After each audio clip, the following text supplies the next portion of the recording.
That's a really good question, and it's one that's actually really easy to answer, which is very, very good, right? Because one thing we always try and do at Crytek is to make sure that everything new we put into the game really fits contextually into the story or experience or gameplay we want to create, right? So back to the whole hunter theme.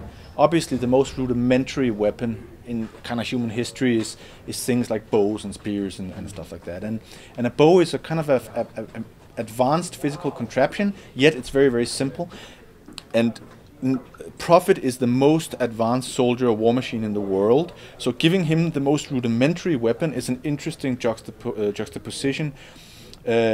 But at the same time, obviously, we don't just give him any odd bow, right? We give him a very, very fancy compound type bow that has different string tensions, that has different types of arrowheads, that can do all different kinds of stuff, and so it's always interesting to create these kind of contrasts, and therefore it makes sense to give him the bow in this game and not in, say, Crysis 2. I mean, obviously, someone could probably have posed that idea back in Crysis 2, like, hey, let's give him a bow, and well, maybe that's cool, but why? But here it just makes sense in the story we're trying to tell, and the fact that he's hunting Ceph, he's hunting C.E.L.L, ergo, give him a hunter's weapon, you know, so that's the reason.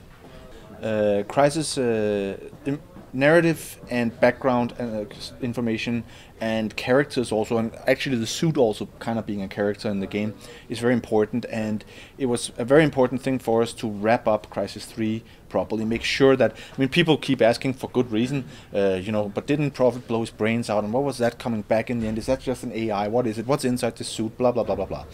So some of the themes we're playing around with in Crysis 3 is, what is it that makes a man or a human being? Is it, you know, the soul of that? Is it the actual body? Is it the physical prowess? What is it? And we created this interesting contrast between Psycho, who's an old guy of the franchise, and Prophet.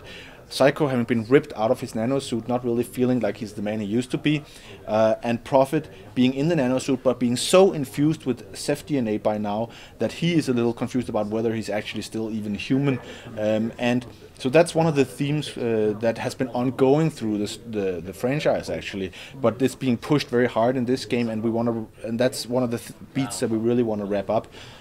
So you could say that the trilogy is in a way the story of Prophet, even though he's not the character that you play in the other games. He still plays a very, very essential role because he's always connected to the nanosuit, right? And I think my personal opinion is that I think we really neatly rounded up and answered all the unanswered questions in this game. We worked together with a great writer on the previous Crysis 2. We worked with Richard Morgan, who's a great sci-fi writer, and on this one we worked with a guy called Stephen Hall, who's a great novelist. I mean, he does not specifically write sci-fi, but he has a very good grasp on sci-fi and gaming, and it's been a joy working with him. And you know, together I think we came up with really good narrative and really good storyline in this game.